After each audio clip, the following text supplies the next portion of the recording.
Hey guy, this is your boy Manny. Ever wanted to make a podcast but you never really knew how? Anchor is the key. It's free. There's creation tools that allow you to record your podcast right from your phone or computer. Anchor will distribute your podcast to places such as Spotify, Apple Podcast, and many more. Also, you can make money from your podcast right away. You don't need no minimum listenership to start making money. Everything that you need to make a podcast all in one place. So go ahead and get started today. Download the Anchor app at the App Store or go to anchor.fm to get started.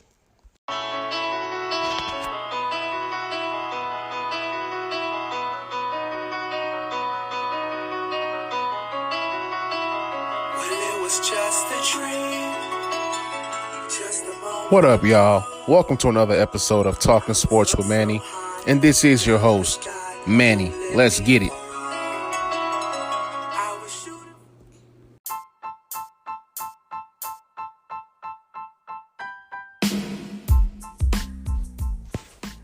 So, guys, plenty news to get to all around the league, both the NFL and the NBA.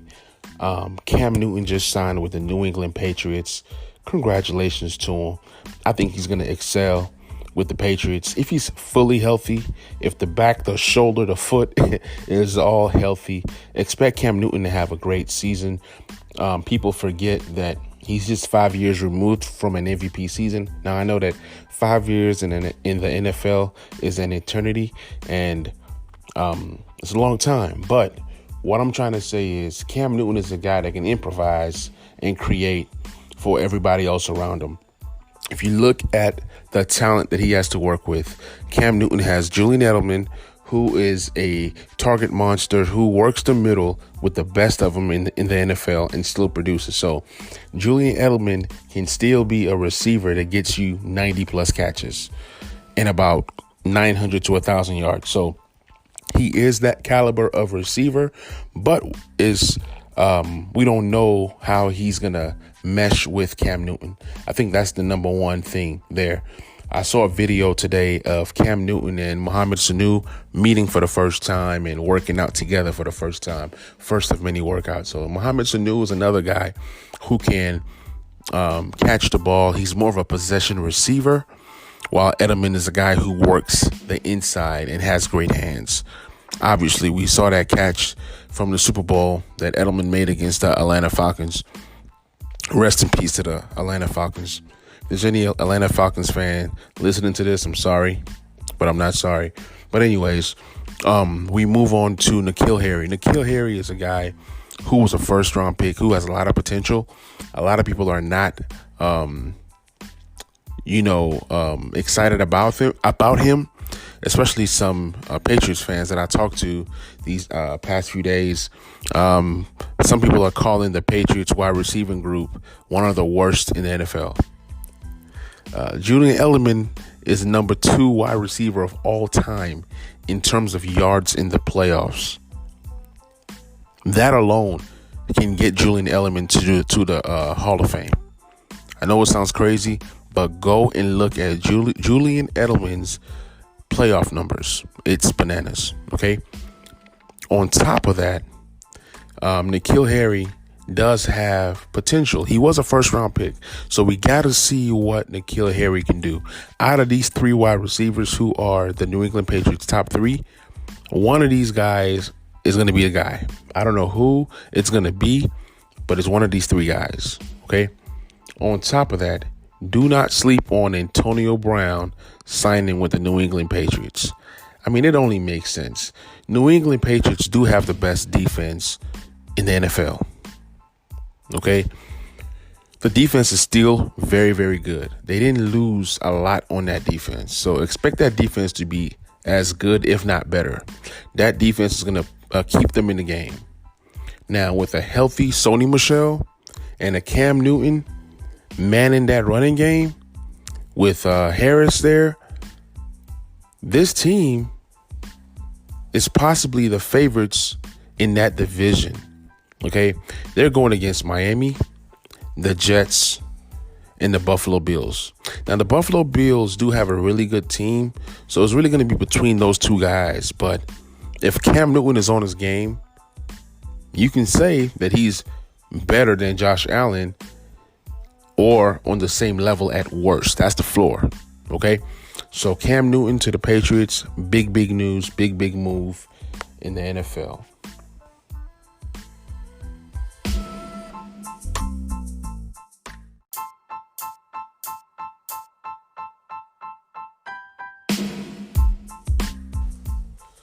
So for some NBA news, J.R. Smith is headed to the Los Angeles Lakers. He's going to be replacing Avery Bradley, who opted out of the restart of the season. So J.R. Smith is one of those guys that has played with LeBron for some years now. He's most remembered, sadly, for that game one versus the Golden State Warriors when people say he ruined LeBron's 50-point game had he got the rebound and scored instead of coming out with the ball. JR is still a quality guy, a quality shooter. When he gets hot, he can shoot with the best of them. He's definitely the kind of player that the Lakers are looking for, a guy that can stretch the floor and light up threes. He's going to get a lot of open looks with Anthony Davis and LeBron James commanding double teams. The difference between Avery Bradley and J.R. Smith is J.R. is a better three-point shooter. But obviously, Avery Bradley is a better defender. I had Avery Bradley as a first-team all-defense guy this season. Others might disagree with me.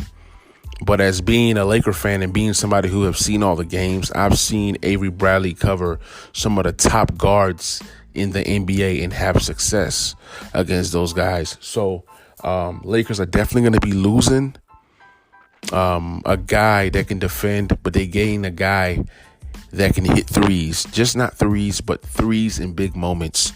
JR has done that his entire career. As long as he lays off for the Hennessy, he's going to be just fine. Leave the Hennessy at home, JR. Go help the Lakers out. Do what you do, which is knocking down big shots. So this is a very good sign-in for the Lakers, especially out of all the guys that were out there, out of all the guys that were available. To me, J.R. Smith was the best available. And the minutes are going to work like this. The Lakers are probably going to start KCP at the 2 because he does bring you that defense and he does bring you some three-point shooting. Okay, he's been in the starting lineup with the Lakers, so I don't see a scenario where J.R. Smith is starting or Dion Waiters is starting. I think those two guys battle it out off the bench for minutes, and the Lakers are most likely going to go with the hot hand. Lakers could go with Caruso. They could go multiple different ways, but I think that bringing in JR, who's experienced, who's been in the playoffs, is really going to help the Lakers. And the Lakers are the favorites to win it all. But we will see what happens.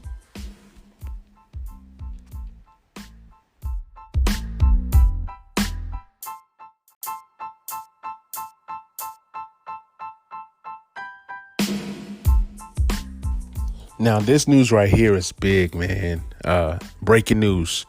So Chris Jones replied to a tweet, and he was pretty much saying that he's not going to play this season unless the Kansas City Chiefs give him the $20 million a year that he's looking for.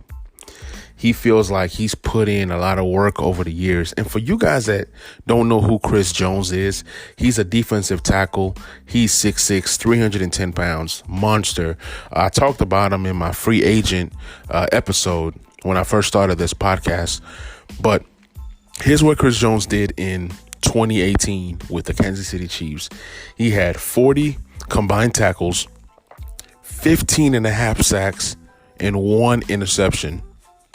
And he ran that interception back for a touchdown, a 20-yard touchdown. Now, 15 and a half sacks coming from the defensive tackle position is as elite as it gets. Not only is he rushing from the middle, he is an elite pass rusher. He stuffs the run as well. Okay. In 2019, he had 36 combined tackles, 9 sacks, and still had a big impact. Okay. So look at the sack numbers over these last couple years, and you see why he's demanding the kind of money that he's demanding. Okay. He's arguably the second best defensive tackle in the entire NFL after Aaron Donald, obviously.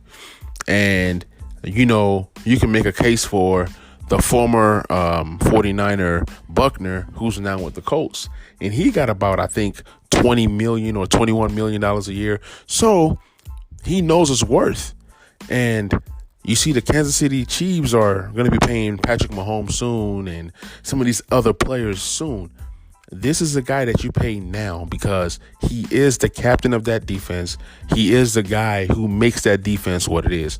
Without Chris Jones, you can forget about the Kansas City Chiefs winning multiple Super Bowls or winning back-to-back. He is that piece that they need. He is a piece that they need to make happy. Pay the guy. He deserves his money.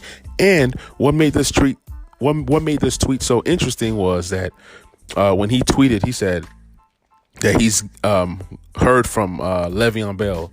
So he says, "I won't play. Le'Veon Bell told me about this."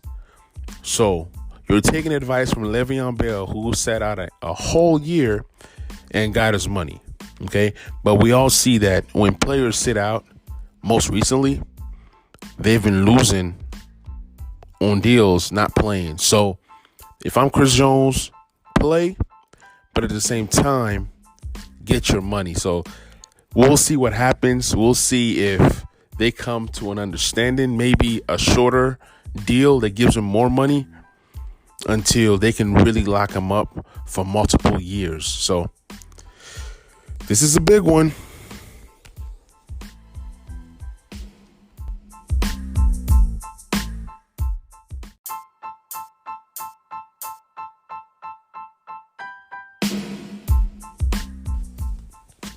So, guys, Imani Bates yesterday considered the best high school prospect in more than a decade. Some are calling him the second coming of Kevin Durant. But we'll see. He has committed to Michigan State, and some are even saying that he's going to reclassify. Some are saying that he's going to go to the G League and go that route. Some are saying he's going to honor his commitment to Michigan State. But nevertheless, Imani Bates, number one prospect in high school, has committed to Michigan State.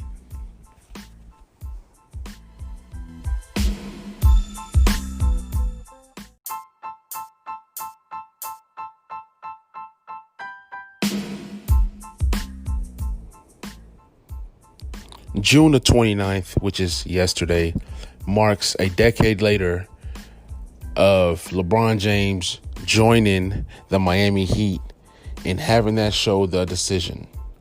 He joined Dwayne Wade and Chris Bosh. There's been rumors of them having secret calls, and they've been planning this.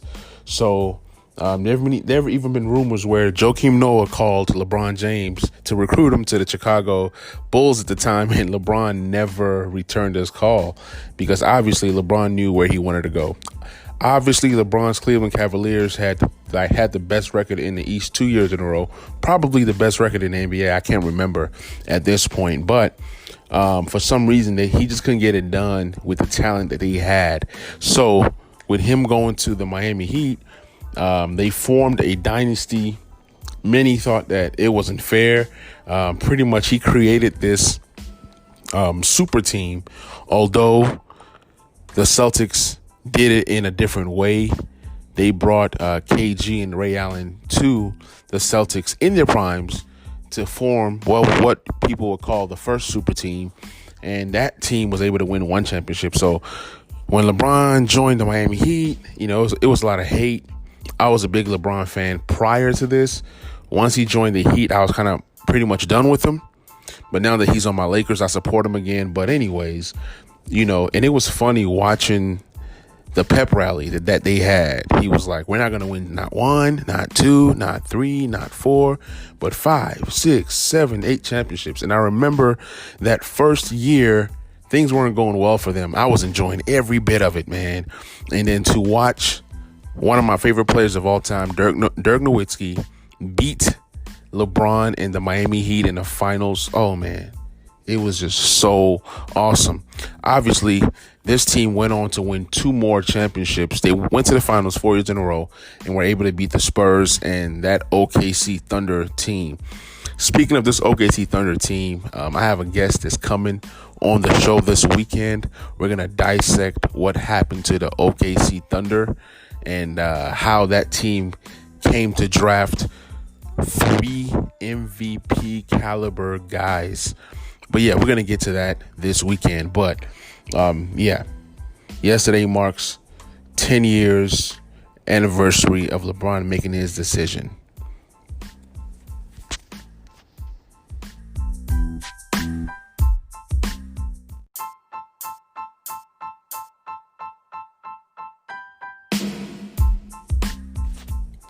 More Laker news. So Dwight Howard is another player that has some circumstances that might prevent him from coming to Orlando.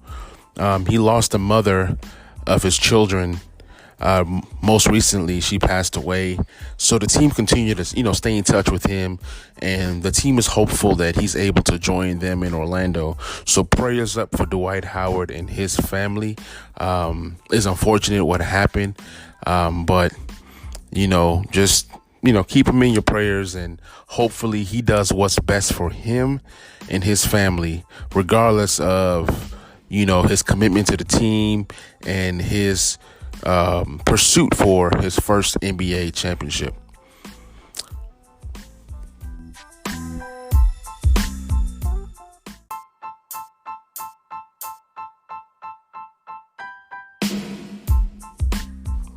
So guys, COVID-19 is affecting players all around the league, and some players are pulling out of the restart of the season because of the virus, whether they have the virus or they are affected by the virus in some shape or form. So the Nets have 2 players who just contracted the virus. The first one is DeAndre Jordan, and he has already declared that he's not going to Orlando, so he's opted out. And the second guy is Spencer Dinwiddie. I have not seen any reports of him opting out of Orlando, but this virus, man, it's real. I mean, you just gotta try to stay as safe as you can. Limit where you go, wash your hands, wear your mask. And social distance is very important. That's why you see certain cities and certain states, they're implementing, mask laws. They're implementing shutting down bars and different places that people go for social gathering. That's really what's going to help to, bring the slope down of this virus spreading.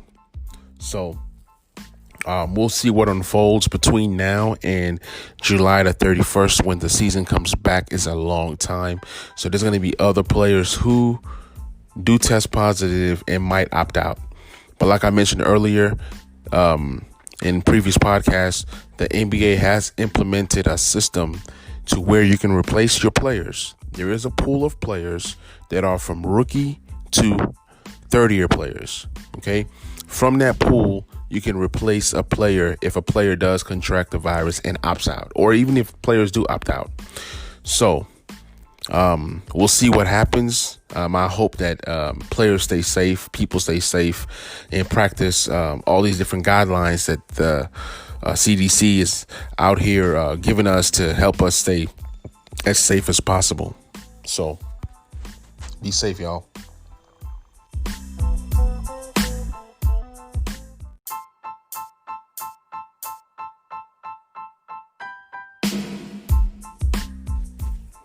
Moving back to the NFL.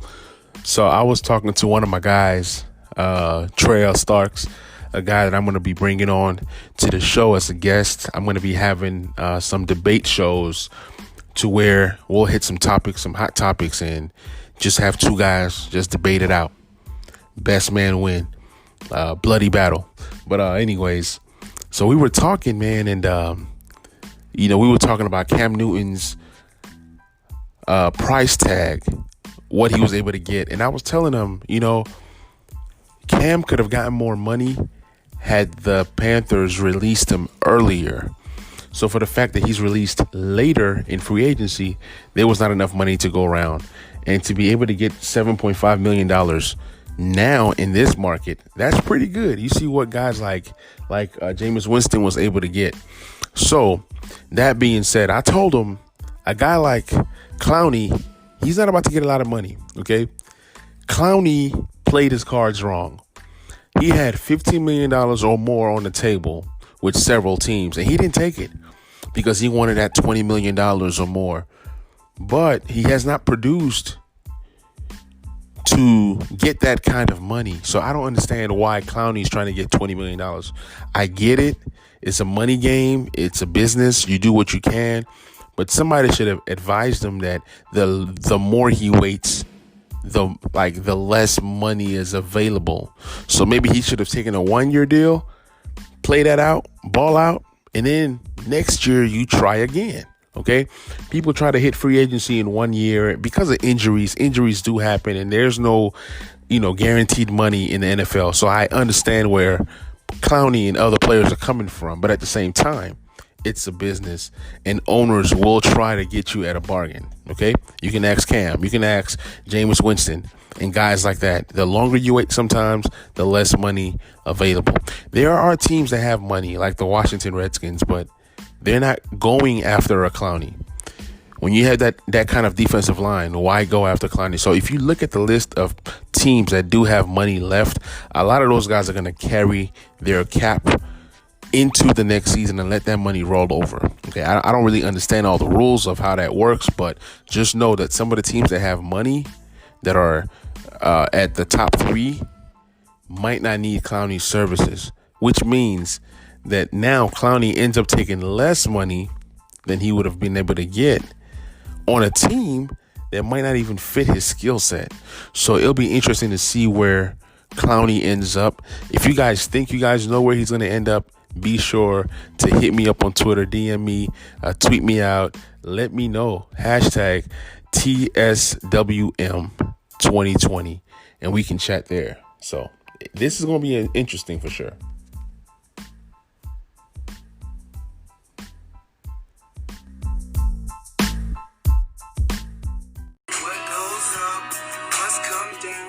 So guys, thank you so much for tuning in into another episode. I appreciate the love that you guys are giving me out there on all the social media platforms. Be sure to share this podcast with one other person. Please leave me a review on the Apple Podcasts or whatever platform that you do use. Subscribe, share, follow me on Twitter at TS with Manny, Instagram, TS with Manny, on Facebook, Talking Sports with Manny. Thank you guys so much. And if you guys have any comments, be sure to hashtag TSWM, Talking Sports with Manny 2020. Thank you guys so much. Love y'all. Y'all be safe out there. There's a lot going on. Just please be safe out there. Love you guys.